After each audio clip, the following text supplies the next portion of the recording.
Breaking news Keesara jewellery shop దోపిడీ కేసును ఛేదించారు మల్కాజ్గిరి పోలీసులు. చోరీకి యత్నించిన 5 నిందితులను అరెస్టు చేశారు. A1 Nazeem Aziz, A2 Bishu Karma Ekender Singh, A3 Mohammed Saif Ali, A4 Rajender Singh, A5 Ratan Singh Bahadur పై కేసు నమోదు చేశారు.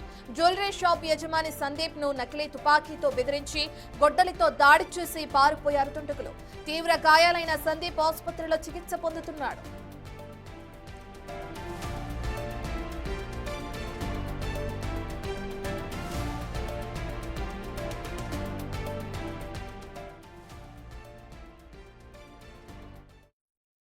సైబరాబాద్ పోలీస్ కమిషనరేట్ వాళ్ళు పీడీ యాక్టివ్ పెట్టడంతో దాంట్లో కూడా జైలుకి వెళ్ళాడు.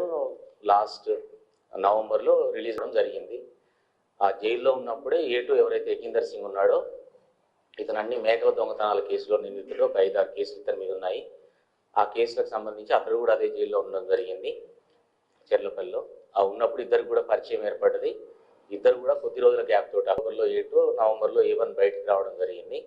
వాళ్ళు జైల్లో ఉన్నప్పుడే మళ్ళీ బయటకు వచ్చిన తర్వాత కూడా ఈ డబ్బు సంపాదనకు వీళ్ళు దొంగతనాలనే మార్గంగా ఎంచుకోవడం గురించి డిస్కస్ చేసుకున్నారు.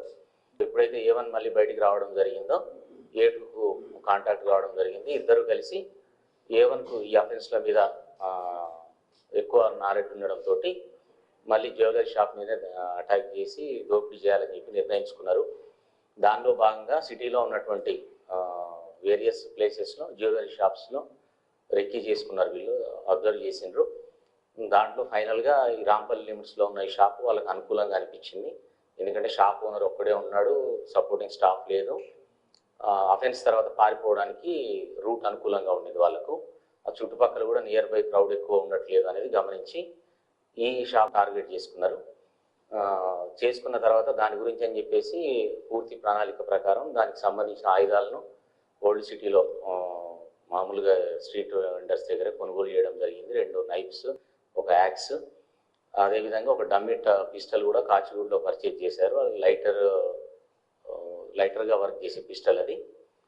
సో వీటన్నిటిని పర్చేజ్ చేసి పెట్టుకోండి. తదుపరి ఈ అఫెన్స్ చేయడం కొరకు కూడా బైక్ తెలిసిన వాళ్ళ దగ్గర బైక్ అయితే మనం ఐడెంటిఫై అవుతామని చెప్పేసి దీని గురించి ఒక బైక్ దొంగతనం చేసినారు. దాని గురించి అని చెప్పేసి వాళ్ళు సదాశివపేటకి వెళ్ళినారు. ఎందుకంటే A2కి సంబంధించిన ఎవరైతే ఎకిందర్ సింగ్ ఉన్నాడో అతనికి సంబంధించిన ఫ్రెండ్ సదాశివపేటలో ఉంటే అక్కడికి వెళ్ళిన ఒకరోజు వెళ్ళి నైట్ అవర్స్లో అక్కడి నుంచి ఒక బైక్ దొంగతనం చేసి ఆ బైక్ తీసుకొచ్చారు. దాన్ని ఈ అఫెన్స్లో యూజ్ చేయడం జరిగింది.